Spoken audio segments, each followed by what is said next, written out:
Hello, Venerable Nipiko. Hello, Brian.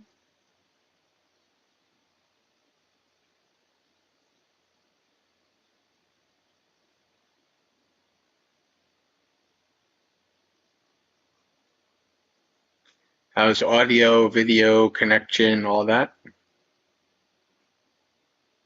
Hello, Michelle. Welcome.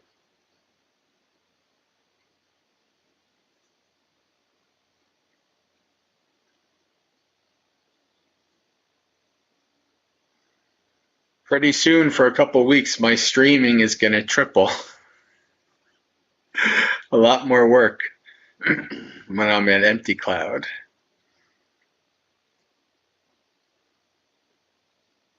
Oh, hello, Desiree. Welcome. You're enthusiast of the neurology. Very good. I'm also a neuro enthusiast. Yeah, YouTube changed something with the people in chat. I noticed that during Morning Monastery Experience a while ago with the ats and all that. All right, so we should get started.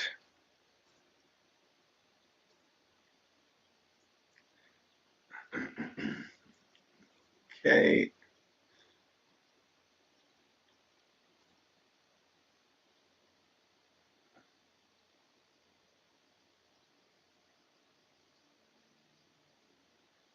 Where is it?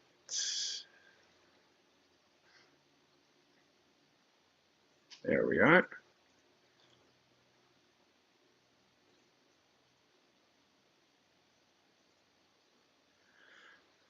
Namo tassa bhagavato arahato samma sambuddhassa. Namo tassa bhagavato arahato samma sambuddhassa. Namo tassa bhagavato arahato samma sambuddhassa. Appakate manusesu ye jana paragamino attayang itara pajjatira meva nudavvati ye chako sammadakate dhamme dhamma nuvattino te jana parame santi machuddeyang suduttarang kanhang dhammang vippahaya sukhang bhaveta pandito Okama gamma vivekeya tadoramam tatra biratimicheya hitva kameya kinchano pariyodapeya atanang chitta klesehi pandito yesang sambodhi angesu sammachittang subhavitang Adana patinis sagge anupadaya yerata kina sava juttimanto te loke parinibbuta. All right, English. Those who cross over. There are few who among humans who go to the further shore. The rest of them run about here on this shore. But those well established in Dhamma, those who practice Dhamma, are among those who will cross over beyond the realm of death so difficult to escape, abandoning the way of darkness, cultivating the bright. The wise go from home to homelessness, which for others is hard to enjoy, desiring that rare delight, renouncing pleasure, owning nothing of defilements of the mind. The wise person should cleanse himself. Those whose minds are well established in the factors of enlightenment relinquish attachments and delight not in clinging. They, untainted and radiant in this very world, attain Nibbana.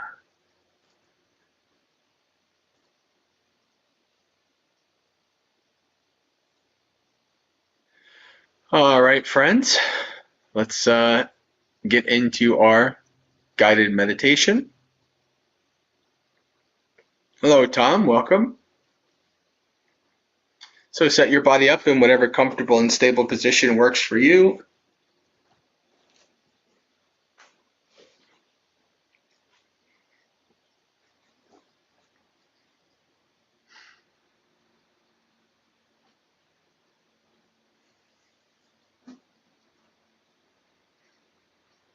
We'll start by doing a mindful scan of the body, starting from the feet, moving up to the head. Start by placing your focus and attention on the feet. By placing focus, this means to focus in and be mindful of whatever feeling is arising in that part of the body, such as the feeling of the feet pressing against the floor, the cushion, the opposite leg, etc.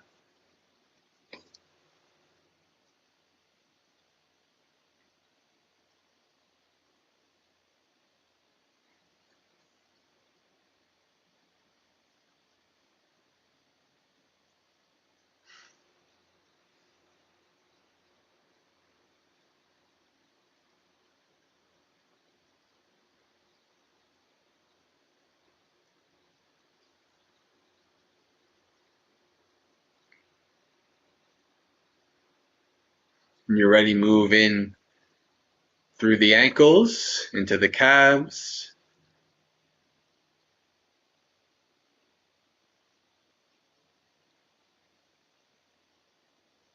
As you're doing this, if you notice any sensations of discomfort or imbalance in your posture, now is the time to adjust and move around as much as you need to, so that you can set your body up in a comfortable and stable way, which will allow you to sit longer with less pain.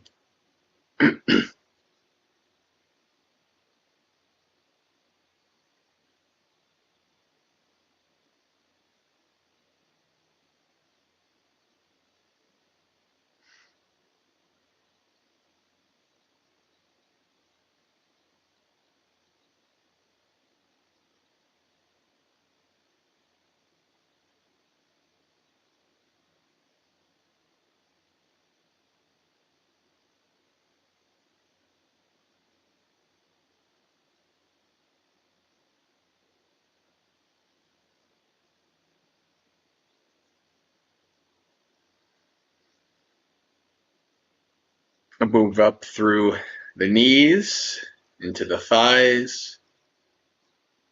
What's the feeling of the thighs pressing against the chair or the cushion?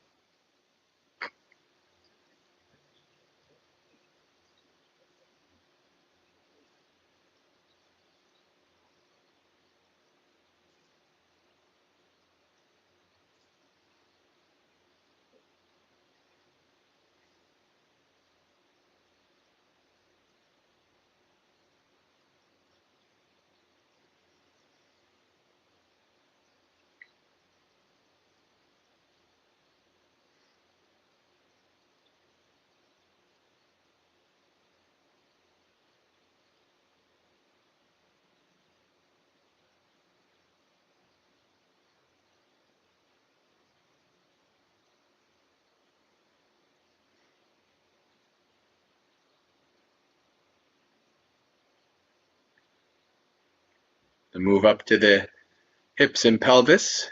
The angle of the pelvis is especially important with your posture, both with the lower body and the upper body as we move upwards in a little bit. So pay close attention to the angle of the pelvis. If you are sitting on a meditation cushion, pay close attention to the sits bones, the bones of the buttocks. Make sure that they are level on the cushion. One is not higher than the other, which can cause the spine to jank and have pain eventually over time.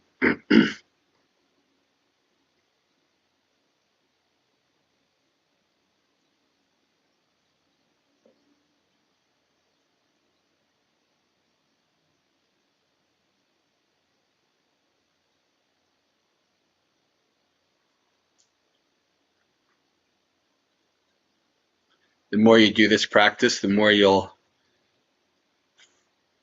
tune in on specific parts of the body that are very important for your posture, like the knees, the pelvis, the spine, etc.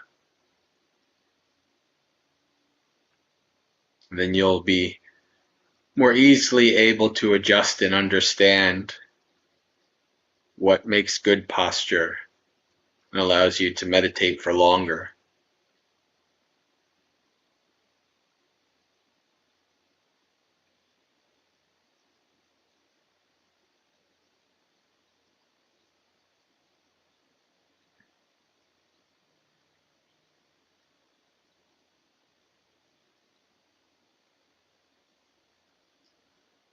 Move up the spine through the abdomen and the chest, checking that the spine is not leaning or slouching left or right, forwards or backwards.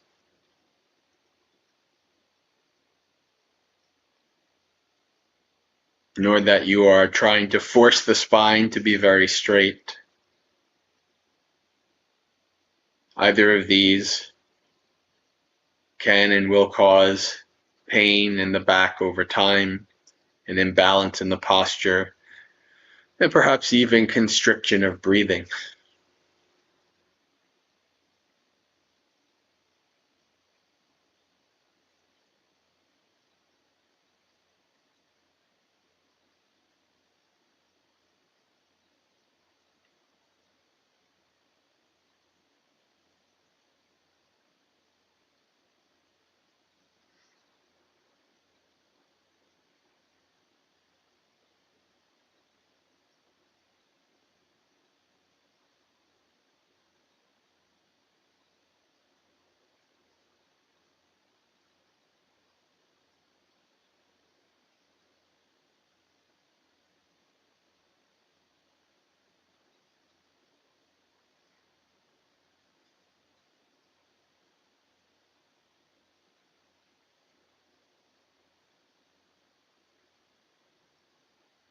Move up to the shoulders, make sure they're hanging loosely, not scrunched up and tight.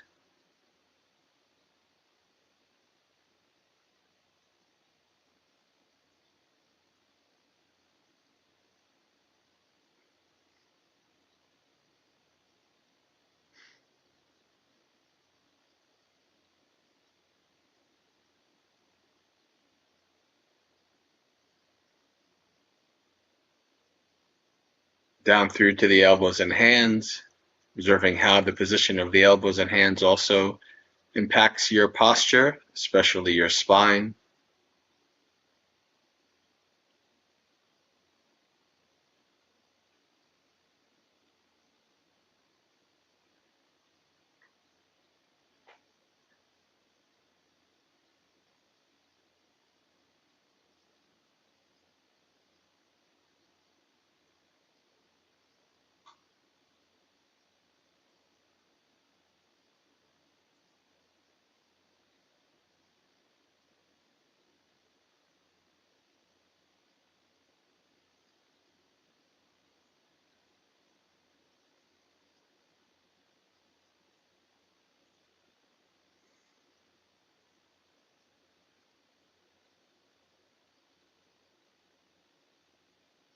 And finally up to the head, checking that the head is also not leaning or slouching here or there.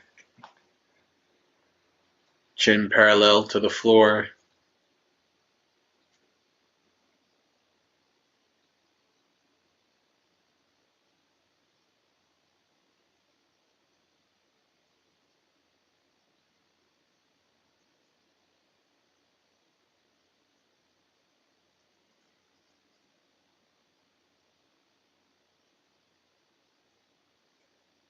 When you're done setting up your body in a comfortable and stable position, let the body go and take 3 deep breaths.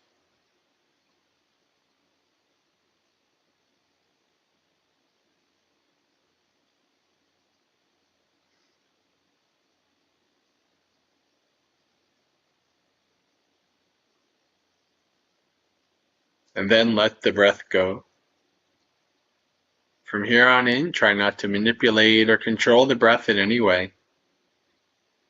Your body has been breathing from the moment you were born and will continue to do so until the second you die. It doesn't need you to do its job. Your job is to simply observe, investigate, and abide with the breath as the body breathes in and the body breathes out.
From now until the end of the meditation, we will do a guided metta meditation, developing limitless goodwill for all beings in our mind.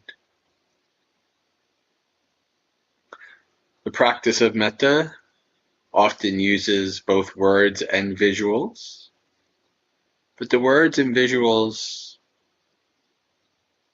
are not the end, they're just a means to the end. The purpose of developing metta is for the eradication of all ill will, hatred, resentment from every nook and corner of our mind, and to develop warm-hearted feelings of friendliness for all beings without distinction, categorization, like or dislike.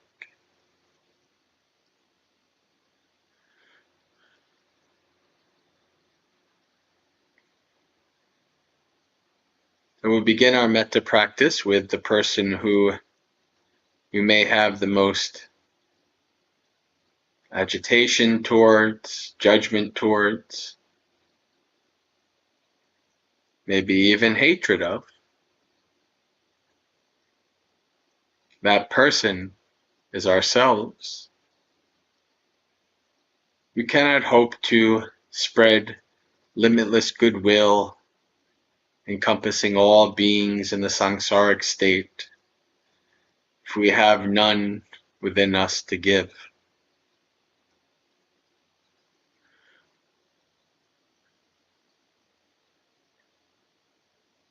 So if you like, you can visualize a sphere, a circle around you, like being inside a bubble or a balloon. To start out, that sphere will only be just about as big as your body. And as we say the words of metta and use the visuals, we can imagine permeating and filling that sphere with our goodwill and friendliness.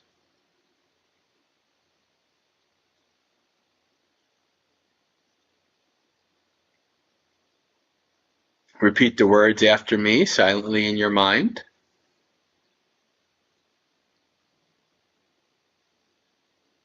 May I find happiness.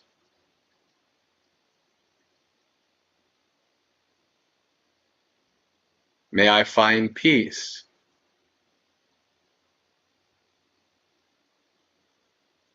May I live in friendship with all beings.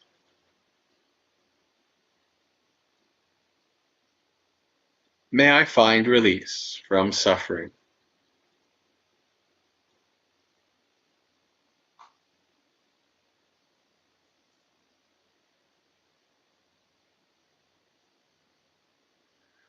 As you say words of metta, they're not meant to be a mantra, something that you just repeat over and over again.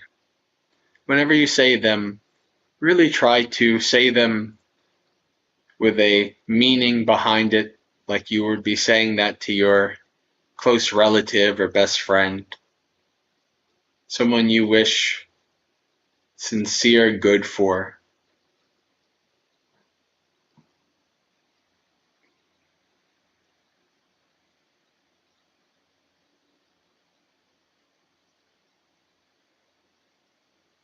Repeat the words. May I find happiness.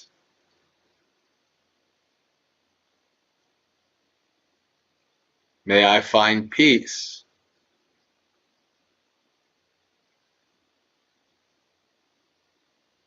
May I live in friendship with all beings.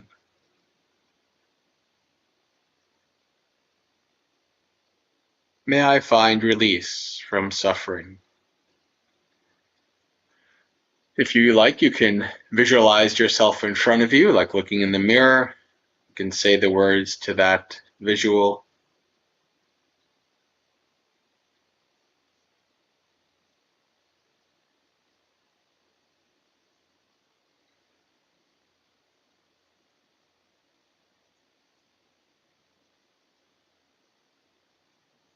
Repeat the words. May I find happiness.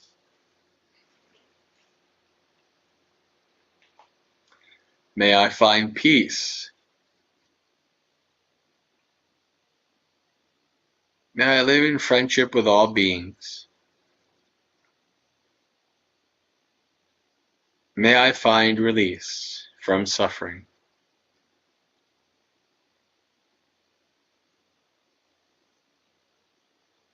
Friends, when just starting out a metta practice, you may go much longer giving metta to yourself, maybe even a whole session. But for now, we'll move on because we have limited time.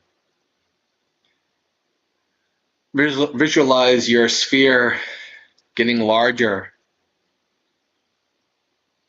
moving outwards with you at the center to encompass the entirety of the building you're in.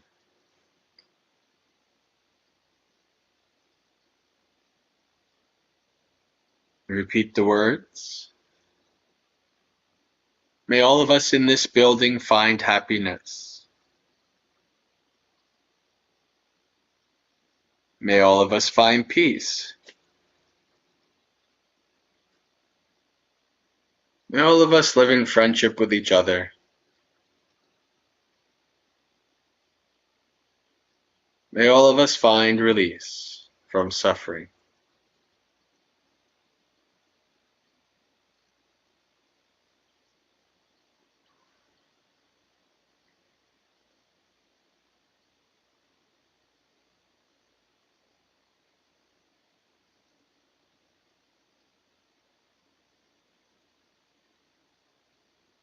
Spread your sphere out to encompass the entirety of whatever town, village, city you're in.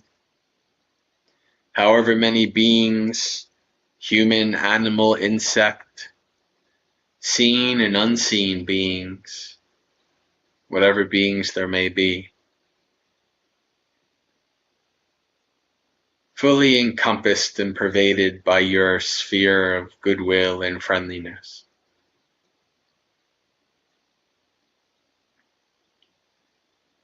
May all of us in this town find happiness.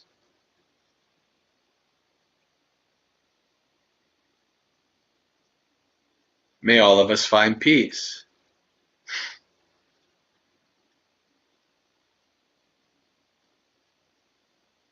May all of us live in friendship with each other.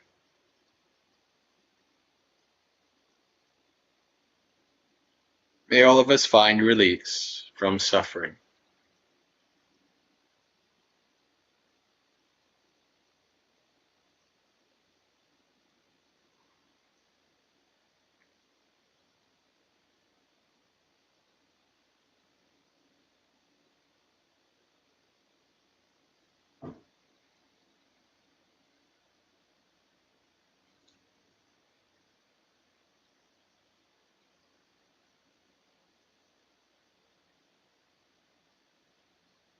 Spread your sphere out to encompass the entirety of whatever state, region, or province you're in.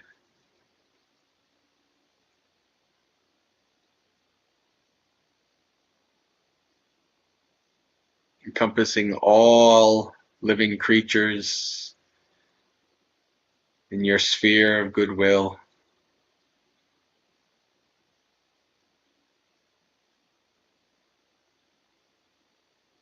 May all of us in this region find happiness.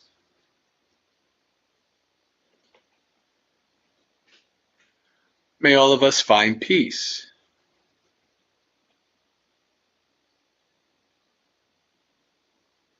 May all of us live in friendship with each other.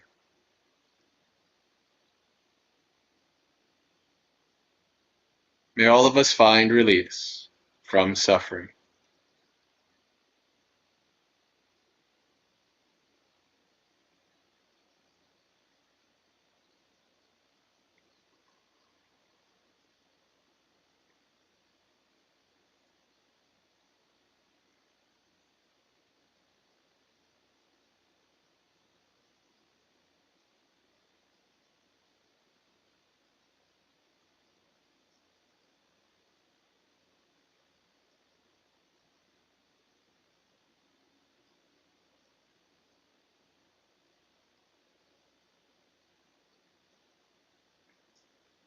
Spread your sphere to encompass the entirety of whatever country you're in.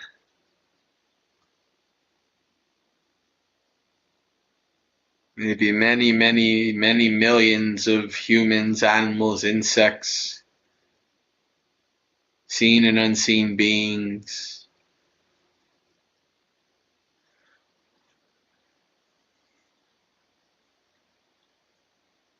May all of us in this country find happiness.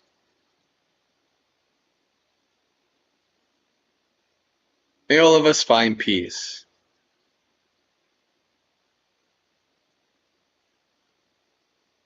May all of us live in friendship with each other.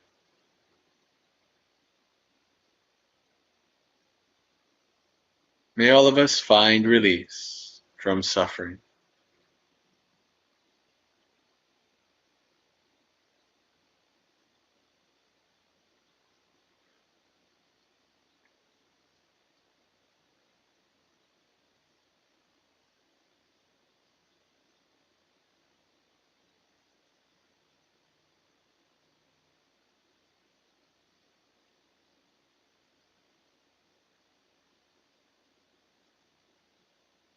Friends, when we practice metta, we do so like the sun's rays that come down on all beings on the planet. When we practice metta, we do our best to do so without discrimination, categorization,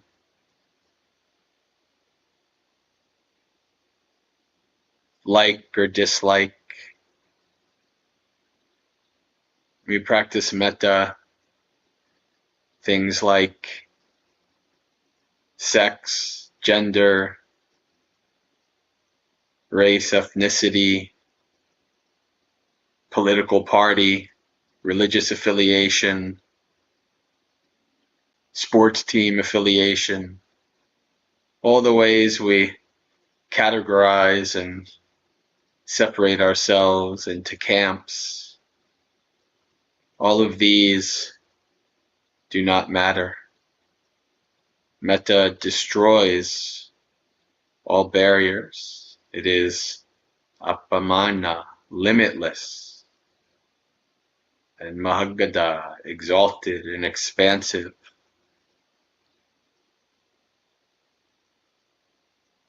Continue to spread your sphere out to encompass the entirety of our home planet, the Earth. A pale blue dot in a sea of darkness, teeming with life in the air, land, and sea. Trillions of beings, humans, animals, insects, seen and unseen, everywhere, small and large.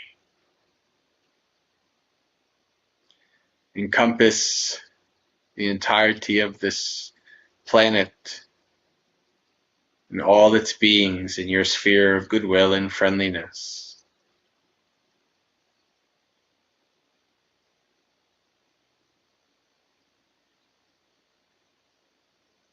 May all of us on this planet find happiness.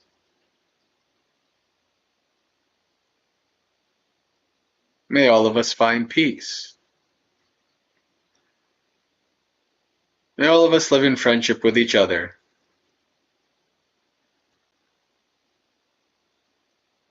May all of us find release from suffering.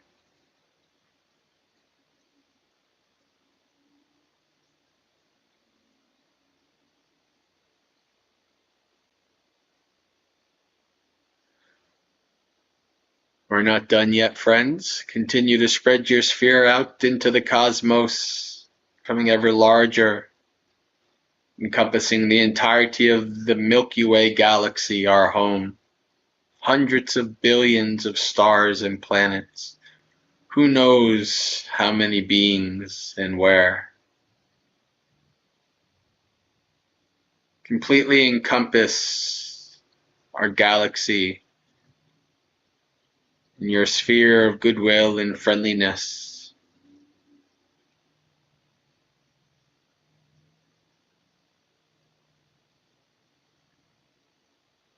May all of us in this galaxy find happiness.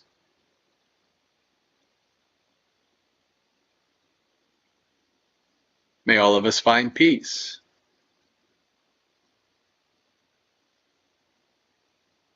May all of us live in friendship with each other.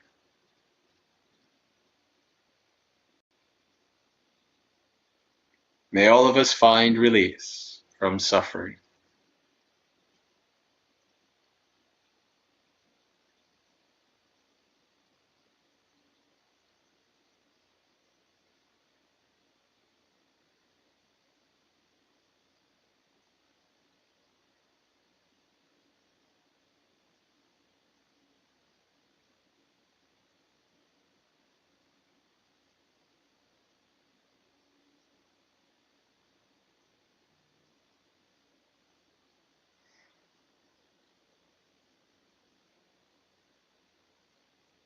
Continue to spread your sphere out to encompass the known universe, the entire universe, beyond, wherever there may be beings in a samsaric state,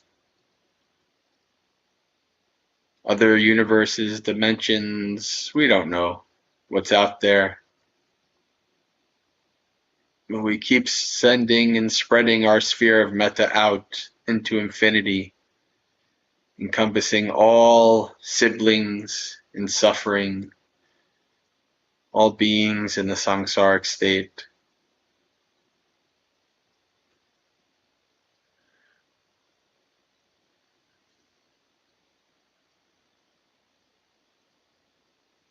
May all of us everywhere find happiness.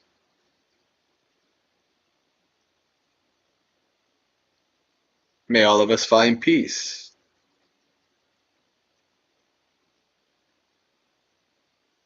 May all of us live in friendship with each other.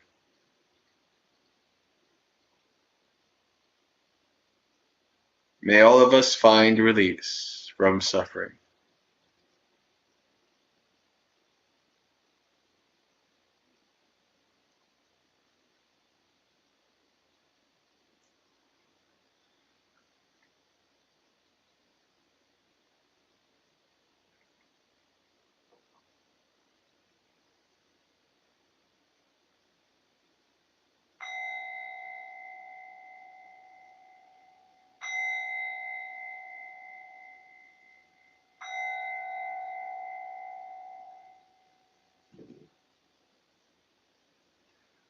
Start to come back through infinity, the universe, the galaxy, the planet, country, state, town, building, into the room you're in, opening your eyes, becoming aware of the room around you and your body's position in it, reflecting on the state of your mind before and after the meditation, and contemplating any experiences that stood out. Welcome, friends. It is Monday night, and that means it is time for the Festival of Dhamma with the Maggaseka community. It's time for Dhammapalooza, where we do a variety of Dhamma-related activities. We just did some meditation. We're going to read a sutta and have some Q&A maybe, and go from there. Accident Seller. That's a name I'm not familiar with. Do I know you as another name?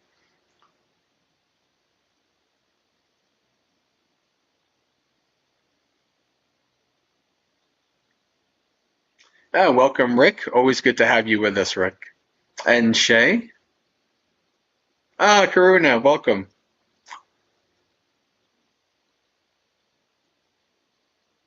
My next Dhammapalooza will be at Empty Cloud, Karuna.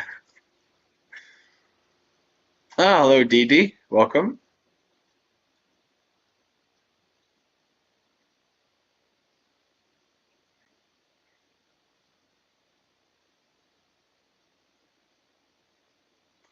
All right.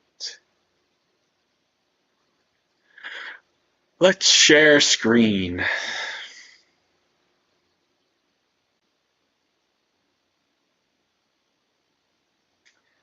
Oh, Venerable, if you all want to hang out, I'll certainly do Dhammapalooza down in the main area. Otherwise, I'll do it in the little sewing room like I usually do.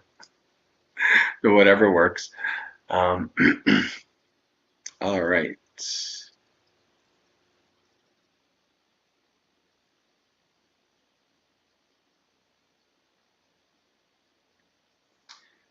Majjhima Nikaya number 20.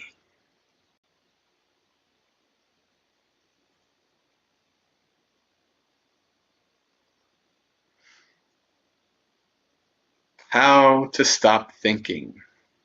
Or as Bhikkhu Bodhi translates it, removal of distracting thoughts, which I think is probably a bit more on the nose. I think Bhikkhu Bodhi's translation in this one kind of is better for understanding what the point is, what we're trying to do here. So, it's been quite a while, right? Because I've been doing Dhamma talks a lot, and I figured this time it's both a good Dhamma talk and a sutta to read. But we have been reading through the Majjhima Nikaya, and last time we did Majjhima Nikaya 19, two kinds of thoughts. And in that sutta, the Buddha gives us a training of how to discriminate with our thoughts. This thought is a thought of ill will, thought of craving, clinging, and hatred and harmfulness. And this thought is the opposite. And how when excuse me, when these thoughts arise,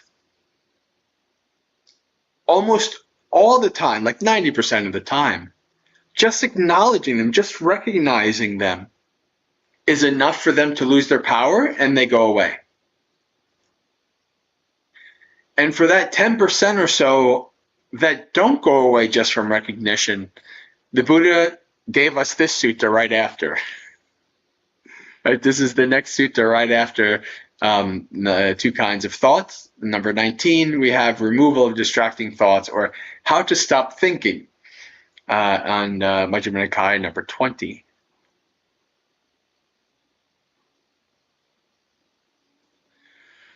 So I have heard. At one time, the Buddha was staying near Savatthi in Jeta's Grove in Anathapindika's monastery, which is such a wonderful, amazing place. There, the Buddha addressed the mendicants. Mendicants, Venerable Sir, they replied. The Buddha said this: Mendicants, a mendicant committed to the higher mind should focus on 5 subjects from time to time. Which 5?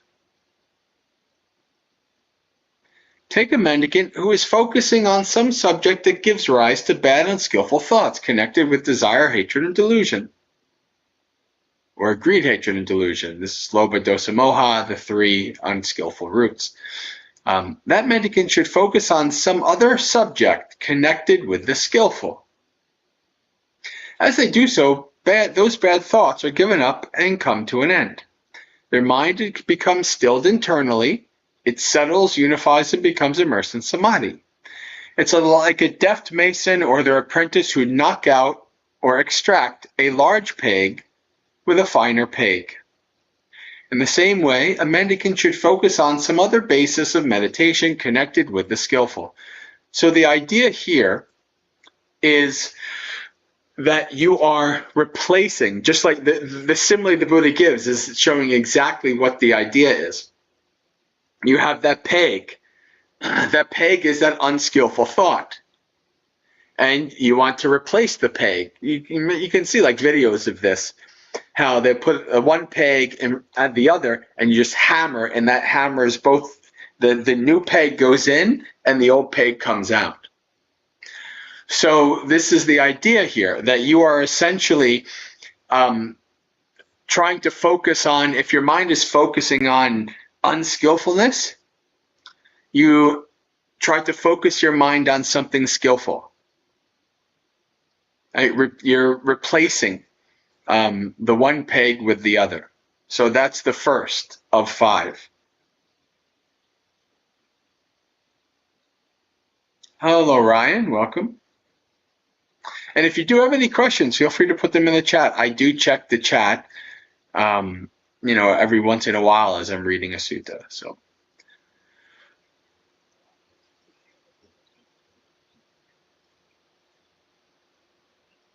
Now suppose that mendicant is focusing on some other subject connected with the skillful, but bad, unskillful thoughts connected with desire, hatred, and delusion keep coming up.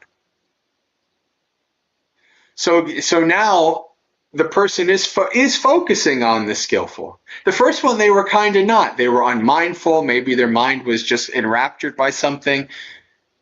Now they have that focus. They're focusing on the skillful, but thoughts and impulses and cravings and emotions and fantasies are arising. They should examine the drawback of those thoughts. So again here, those of you who have been with me for a while, you know I talk often about the three ways that the Buddha said to investigate our experience: the gratification, the drawback, and the escape. So the gratification is the reason why we keep engaging with these things. The drawback is the investigation of the dangers of engaging in these things, the drawbacks of these things, the negative side of these things. And this is what the Buddha is giving as a suggestion here. They should examine the drawbacks of those thoughts. These thoughts are unskillful, they are blameworthy, and they result in suffering. As they do so, those bad thoughts are given up and come to an end. And part of this, actually, it's not in this sutta, but there is another sutta where the Buddha is basically exhorting the monks to be very careful of their thoughts, because there are advanced monks and devas who can read their minds. And you wouldn't want to be embarrassed if an advanced monk or a deva read what was in your mind. So this is kind of like an exhortation to not dwell in unmindfulness a lot. Right? If you have unskillfulness that's arisen in your mind, try to do something about it. Knock it out with the peg. Reflect on the drawbacks, etc. As they do so, those bad thoughts are given up and come to an end. Their mind becomes stilled internally, it settles, unifies, and becomes immersed in samadhi.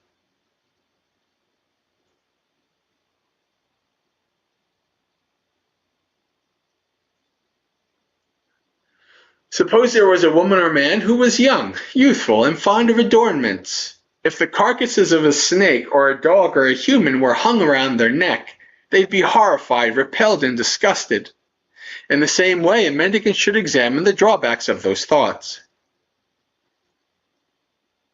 And this is also another interesting, the thoughts kind of being like adornments, because we see this again in when the Buddha is talking about dana, of generosity.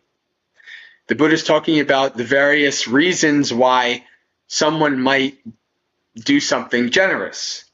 And this includes, expecting something in return, all these different reasons. And there's two reasons only that the Buddha praised.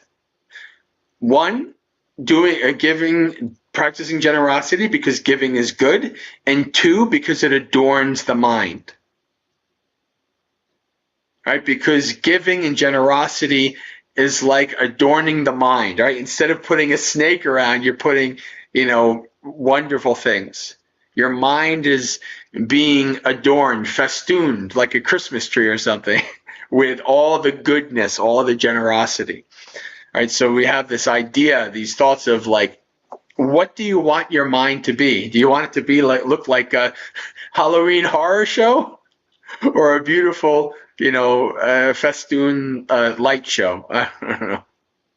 So this is, something to reflect on.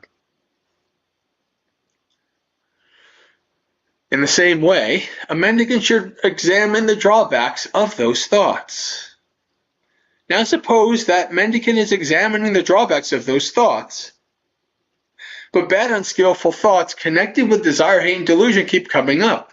So you see that there's a ramping up here, right? It first starts with, oh, you're not being mindful, you should be mindful.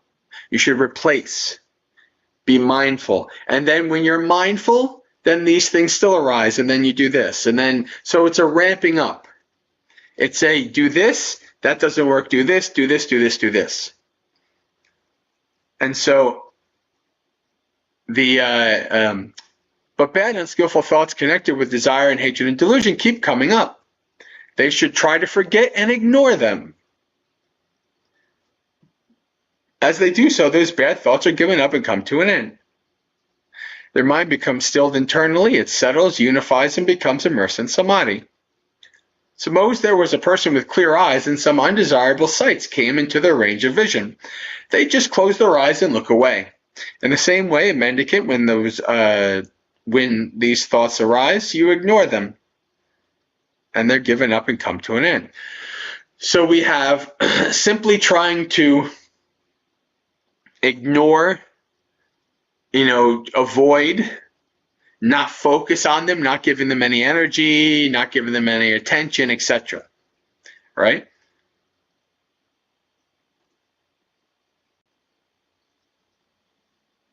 Now, suppose that mendicant is ignoring and forgetting about those thoughts, but bad, unskillful thoughts connected with desire, hatred, and delusion keep coming up. They should focusing on stopping the formation of thoughts. As they do so, bad thoughts are given up and come to an end. Their mind becomes stilled internally, it settles, unifies, and becomes immersed in samadhi. Suppose there was a person walking quickly. They'd think, why am I walking so quickly? Why don't I slow down? So they'd slow down. Then they'd think, why am I walking so slowly? Why don't I just stand still? So they'd stand still. They'd think, why am I standing still? Why don't I sit down? So they'd sit down. They'd think, why am I sitting? Why don't I lie down? So they lie down. So that person would shun successively coarser postures and adopt more subtle ones. In the same way, etc., those thoughts are given up. So we have this idea here. Right? Suppose that you're avoiding, but then that doesn't work, so you should stop, avoid, this translates here, they should focus on stopping the formation of thoughts. So the simile is what? Gradually stepping down, gradually kind of guiding your thoughts to, as it says, more finer states, away from these things. So it's not like you can't just drag it. You have to like slowly bring it down, step by step by step. Right? So this is the second to last, I believe, fourth way to do things. Now suppose that mendicant is focusing on stopping the formations of thoughts, but bad, unskillful thoughts connected with desire, hatred, and delusion keep coming up. With teeth clenched and tongue pressed against the roof of their mouth, they should squeeze, squash, and crush mind with mind. As they do so, those bad thoughts are given up and come to an end. Their mind becomes stilled internally, it settles, unifies, and becomes immersed in samadhi. It's like a strong man who grabs a weaker man by the head or throat or shoulder and squeezes, squashes, and crushes them. In the same way, a mendicant, with teeth clenched and tongue pressed against the roof of their mouth, should squeeze, squash, and crush mind with mind. As they do so, those bad thoughts are given up and come to an end. Their mind becomes stilled internally, it settles, unifies, and becomes immersed in samadhi. Now, some of you have heard me talk about this before. And what do I always say? There's no such thing as like repression and suppression or forcing when we're doing the practice, with one exception. You notice here, remember, we're doing a ramping up. And we're trying to abandon unskillful thoughts. Why? Because unskillful thoughts lead to unskillful speech, unskillful actions. And so you reach a point where everything you've tried doesn't work. And maybe you're going to do something. Maybe you're going to kill somebody or rape somebody or whatever. You're going to do something really bad. That's worth crushing mind with mind, right? Pulling out all the stops, trying to abandon that thought process so that you do not do anything unskillful. Some people get the kind of mistaken impression that, like, I'm supposed to follow my breath, a thought, crush mind with mind. No, they're gonna quit meditation within 3 weeks. They're not gonna make it. They're going to be like, well, I thought meditation was supposed to be all peaceful and stuff. I'm crushing mind with mind and it's not working. And, I'm getting all agitated, etc. No, this is a last resort. This is not a normal thing. I would say this, even if, you're kind of wrapped up in a fantasy, like a sexual fantasy or whatever fantasy, and you're not really going to go do something bad, don't crush it. Investigate it. Understand it. Know it. Because that's the only way that it's going to become powerless. Crushing mind with mind is like an act of will that's a short-term thing to keep you from doing something bad. It is not a long-term solution. Long-term solution is to understand with deepest wisdom and insight what is arising in your mind and its gratification, its danger, and escape.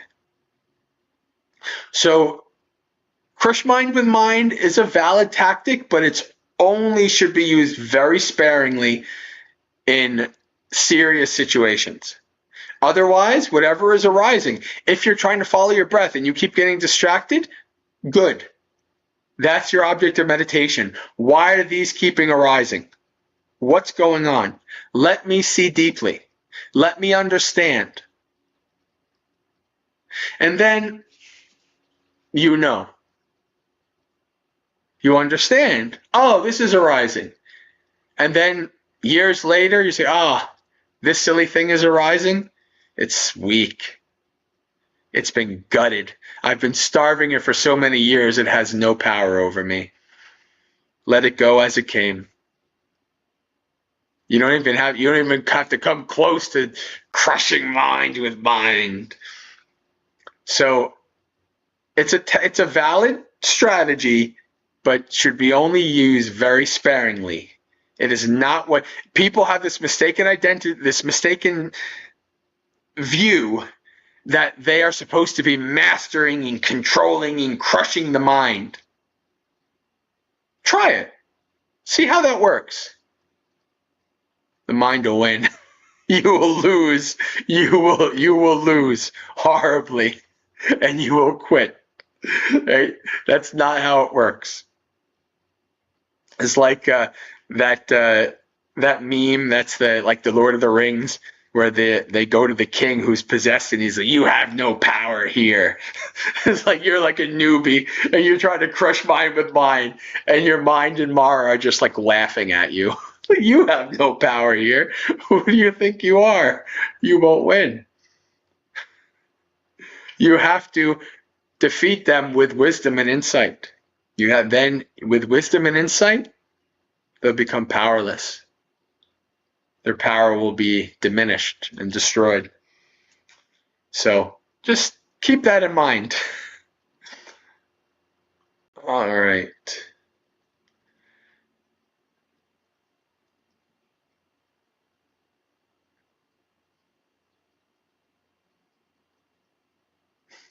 Accidents. These last techniques are so violent and not Buddhist. So I'm like, Buddha, no. Well, so in the Vinaya especially, you see this. But a monk will do something bad, like the first monk who started it all, who had sexual intercourse, right? And the Buddha is like, it'd have been better if you like died horribly in this life than to have done this, because it'll be worse suffering for you in future lives, right? So the Buddha is looking out for you, and like those harboring thoughts like that, feeding thoughts like that, will lead to suffering, not only in this life, but future lives. Right? So if you're about to do something really bad, it's better to crush mind with mind. Right? It is definitely better. It might even be better to punch yourself in the face or something if you need to, than to do something really bad. Right? Because the idea is, your bad actions can be way worse suffering than if you had just suffered in this life instead. So I wouldn't say that that's not Buddhist.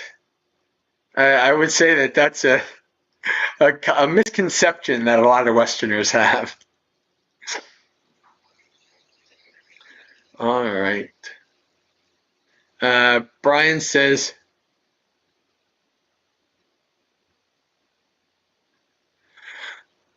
oh, I've not heard this statement, that there were lay followers who could read minds. Monks were afraid to be around them. Well, this is what I'll say. I think it's like,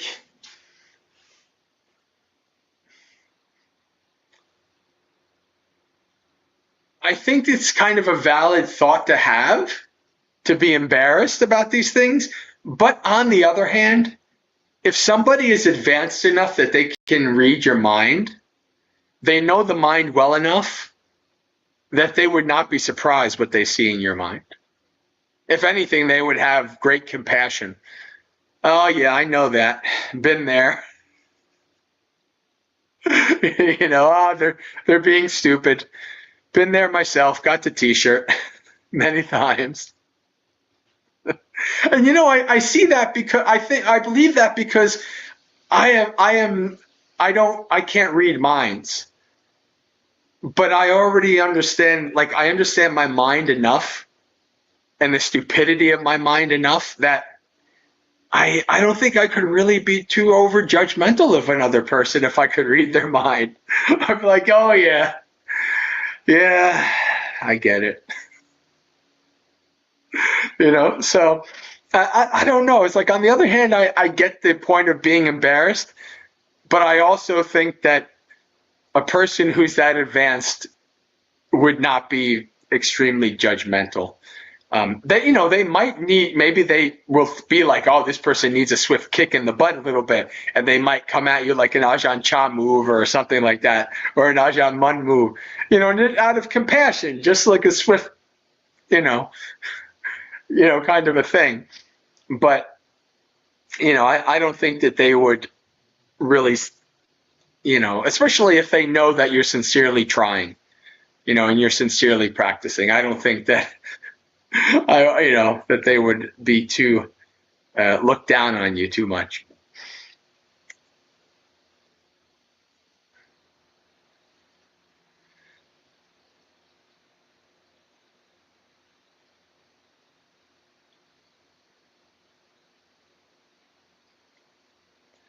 So it's like hearing the mind. Sometimes you have to use the rod. Sometimes I'm lonely. I wish people could read my mind and understand me. Oh. I don't know. I don't know if I wish people would understand me, but I guess maybe if you have a hard time kind of socializing with people or getting across with people that you can kind of go deeper with them, then I can see that being a problem.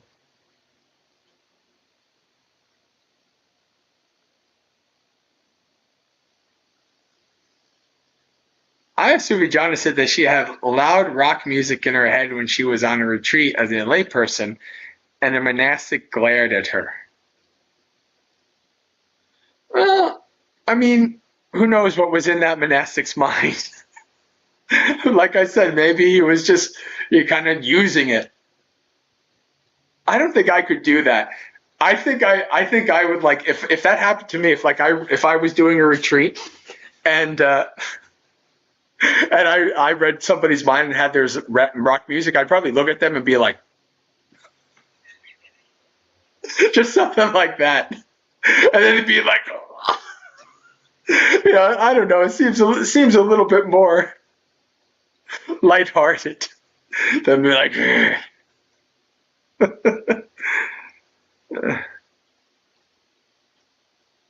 But you know what it is? It could be. I wonder if they were, an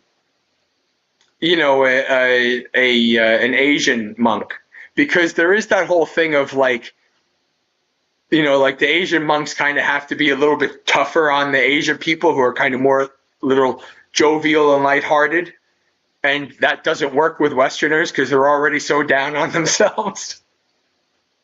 Yeah, like I forgot what monk said that. I heard that a long time ago, but I think that there's some accuracy to that, to be honest with you. Just being around, various Buddhist monks from Buddhist countries and Buddhist people too. I remember I took Bhante Silananda to a Vesak. Bhante Silananda was a monk who, let me just remove share for a second. Bhante Silananda was a monk who is near and dear to my heart. He's one of my favorite monks existing on this planet today. He was a monk, a Sri Lankan monk at Bhavana Society for 10, 11 years. And as a layperson, I took him to be with Bangladeshi Buddhists for a Vesak. He was going to give a teaching. And the Bangladeshi people were just people right after me. Just like they could have been, they're just so happy and boisterous and fun and all these kind of things. And when Bhante Sila was trying to give a talk, they were just all boisterous and fun. And he's like, I cannot teach you Dhamma. You are so loud, I cannot teach you Dhamma. And I was like, yeah, I love these people. Bangladeshis and Indonesians, those are my two favorite Buddhist peoples. And they both have that kind of joy that I just, it's just me. I just fit in with those groups. But Bhante Sila is being this kind of strict Buddhist monk where, I mean, I've had many laughs with Bhante Sila, so he's not like that. He's not like, but he feels like he has to kind of be a little tough when these kind of things happen. All right.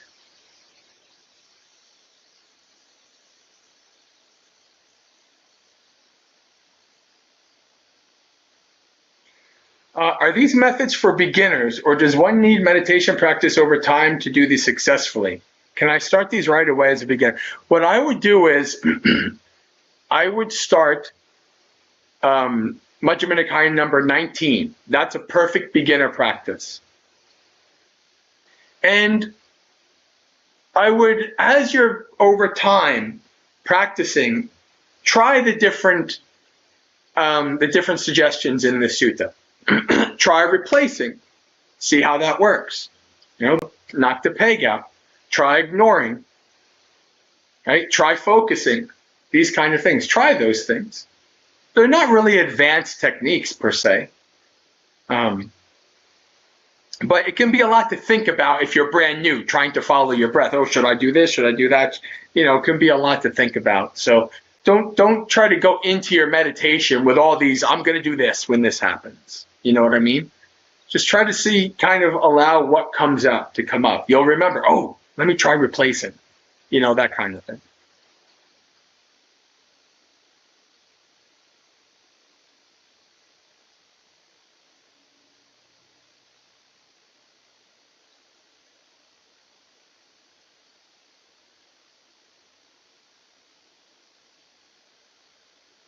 I think the mind reading thing is appealing to me since I lack connection in life in general. I have had friends and such.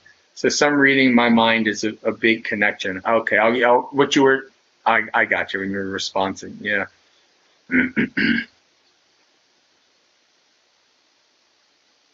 Ajahn Sona has spoken about how hard Westerners are on themselves and how hard it is for some to develop loving kindness. That is why, where you were here for the guided meditation, that meditation is what I did. Right? That is, I teach that metta meditation almost exclusively. I do have another method that I teach during retreats, but for like a short thing, I teach that meditation. But it's so important to start with yourselves. Now, some people will say like that. The Buddha doesn't say that.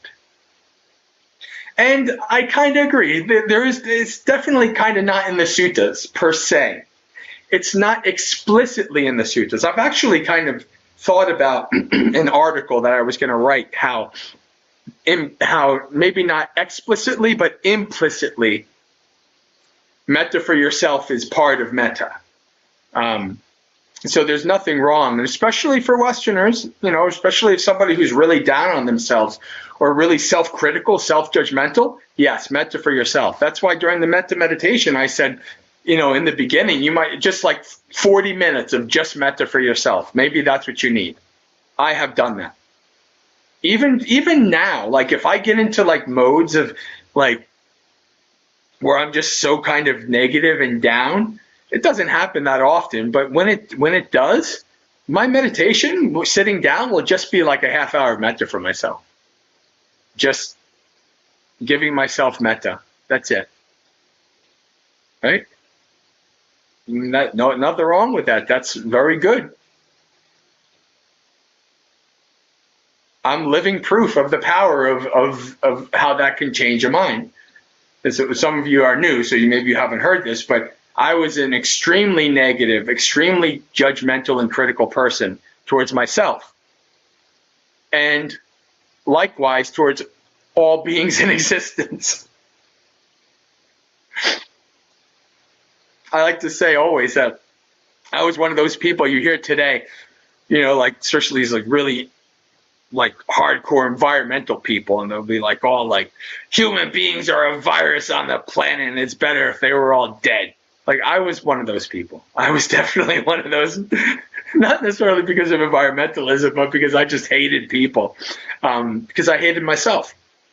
Once I stopped hating myself, I stopped hating people. Once I stopped judging and being critical, overly critical of myself, I stopped judging and being overly critical of others. Well, I still judge. I still judge myself. I still judge others. That's part of the path as well. This whole like Buddhists are non-judgmental, man, that's not true at all. The Buddha teaches us how to be judgmental, but we do it in a wise and skillful way. And that's what I've tried to do. I still have that kind of self-criticism, but I couch it in a more skillful way that's for my benefit than as a taskmaster beating me over the head with it. So, right.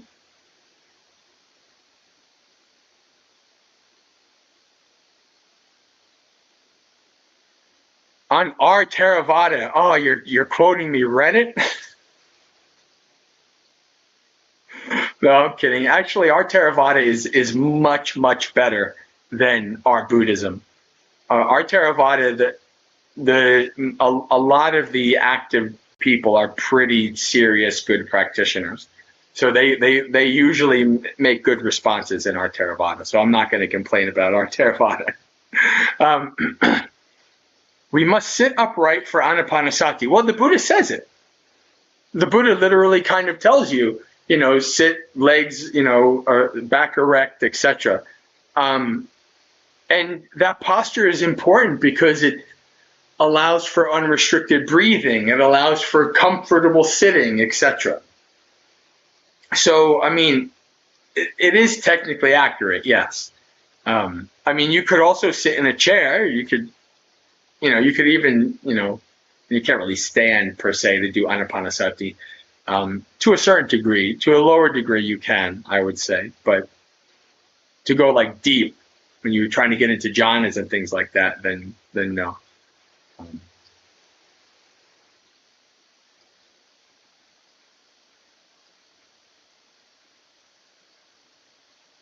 I actually cried when I did metta to myself earlier during the meditation. I've done that many times, both for myself and for all, when I get really strong metta feeling for all beings. Yeah, it brings that out for sure. Oh,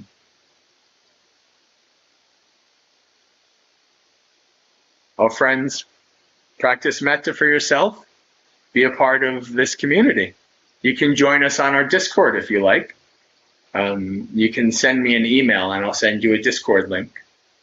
So you can, join us and be with us.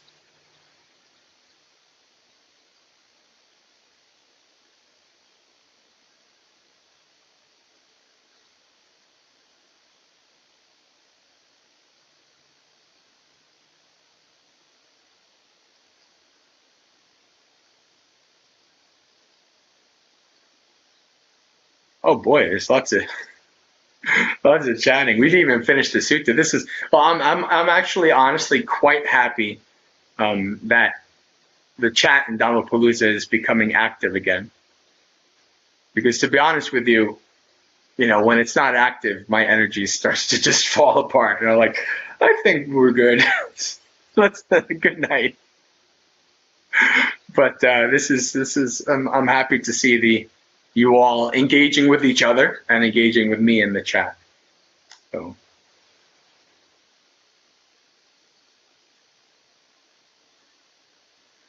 I used to think that the drawbacks method was about hiriotapa because of the simile of carcass on your neck, but the Pali really just means look at the dangers having of that thought. Yeah? How gross, disgusting, or shameful it is. In the retreat that we just did, the 10 perceptions of Giri Mandana retreat, one of the 10 perceptions is literally like a disgust for all thought. And, it kind of like sounds really harsh. But it's a very subtle thing. It's a very subtle, deep thing. You're at the level of like sankhara dukkha when you get to that point. Because the average person is like, well, what do you mean? Even skillful thoughts? I should be disgusted and horrified by all thoughts? It's very deep. It's very complicated. And I wouldn't worry about it too much until you get there.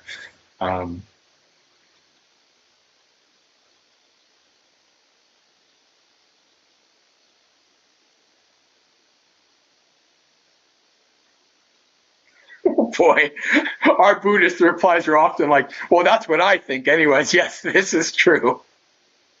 This is absolutely true. I'll make a post and it'll have sutta references and somebody will say, well, such and such. I'm like, you just made that up. That's just whatever you want to believe.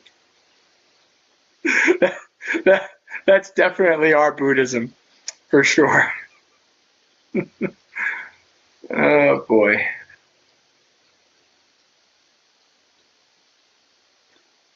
Ajahn Brahm says that all thoughts ultimately disturb the mind at some level. Yeah, especially if you're trying to go for jhanas, for sure.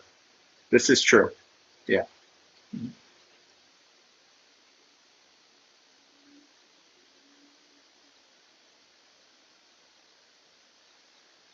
All right. Let's see. How far were we? We were pretty close to the end, so let's just finish out the sutta. I do want to kind of, it's basically just preamble by the end, but I do feel like we should finish it out.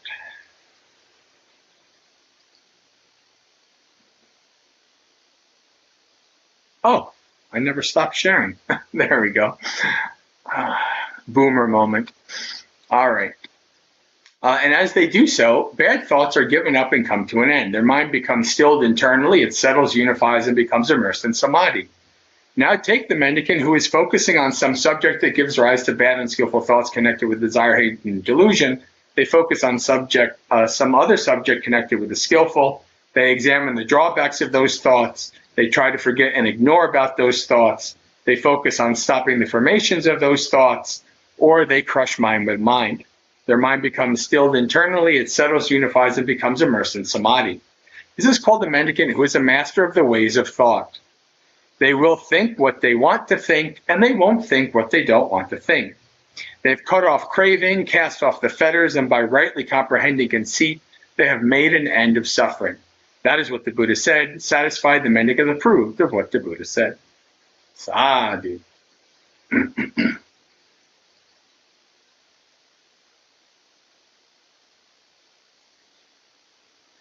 No, Rick, I didn't see a question. Yeah, if you want to post it. Yeah, I'm scrolling back. I don't see anything. This is actually a fairly common YouTube issue. Like during morning monastery experience in the morning, people will say hello and I'll not get it. Like they say that sometimes they have to say hello like 3 or 4 times before it actually shows up in the YouTube chat. So it's not very surprising if you posted something I didn't get.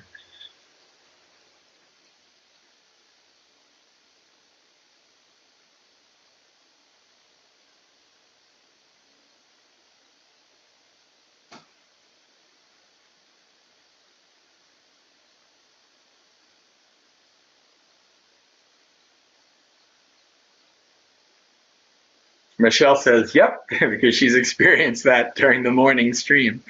Yeah. Also, Dee Dee. Dee Dee will say, I've tried 4 times.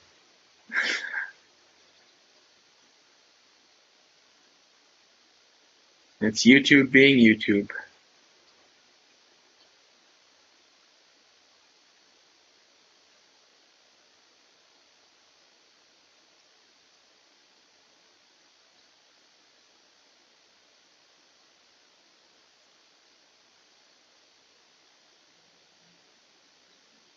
Just now, I don't see it.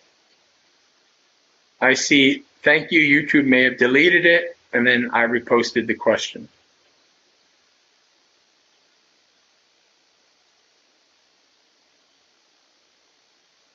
Worst comes to worst, Rick, you can always send it to me via email, and we'll talk on email.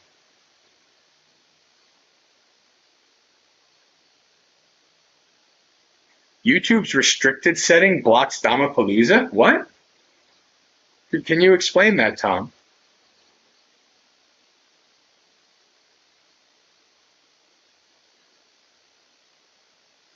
By the way, those of you who don't know, about 4 years ago, YouTube literally deleted my whole channel. I just woke up one day and I went to go to the channel and it was gone. And some AI bot didn't like something and it said you're banned permanently. It literally deleted the whole channel. It just disappeared overnight. Thankfully, I found a YouTube video of somebody who is explaining, this happened to us, and this is how you do to get it back. And obviously we're here, so I got it back. But yeah, when you start getting into censorship and restricting and making sure things certain, this and this doesn't happen, well, people suffer because of it. That's just the way it goes. Probably because I talk about death all the time. Yeah, maybe. Yeah. Yeah. All right. So I think that is good to close out. We'll do our sharing of merit, final business, and close out.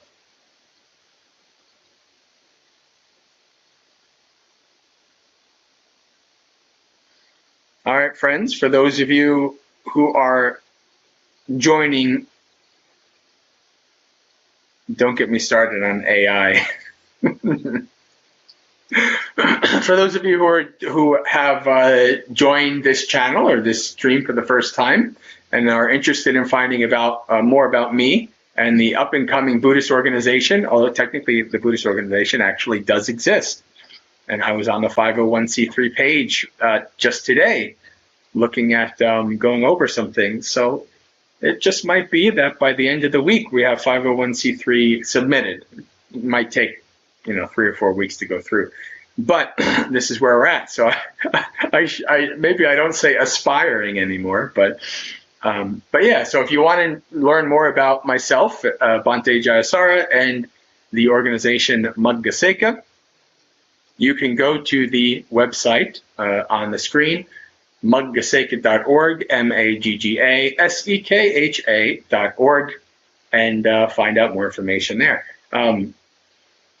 Accidental Seller, if you want to, you go to that website, and you can find it also on this YouTube channel under like links. You can find it there, and then just contact me and ask for an invite, and we'll send you an invite to the Discord. All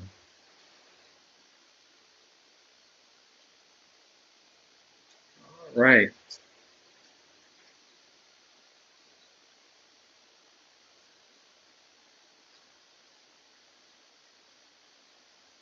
Okay, let's do our sharing of merits. Tom, did you see the AMA that I just did on our Theravada? I'm doing them quarterly now with the mods. It was something that we were discussing the last time I did an AMA. So every 3 to 4 months, I'm doing an AMA on Reddit. Not on our Buddhism, though. All right, friends.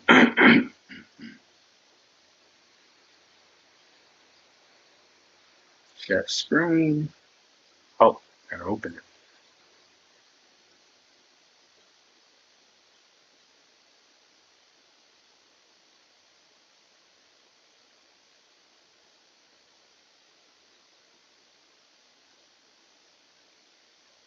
Oh, I've done many. I've done 3 or 4 AMAs on our Buddhism. You can look them up, and yeah, it can get really wild.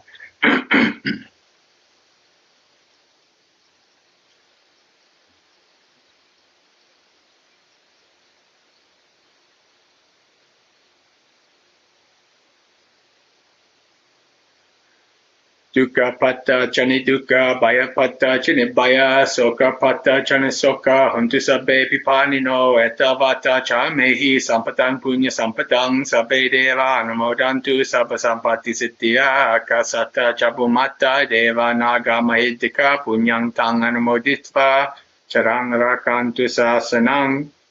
May the suffering ones be suffering free, and the fear-struck fearless be. May the grieving shed all grief, and may all beings find relief. May all beings share this merit of ours that we've thus acquired for the acquisition of all kinds of happiness. May beings inhabiting space and earth, devas, nagas, and yakas of mighty power, share this merit of ours. May they long protect the Buddhist dispensation. Sadhu. Hello, Gregory. All right, friends. Sukhi Hotu, may you be happy and at ease. Practice well and be well.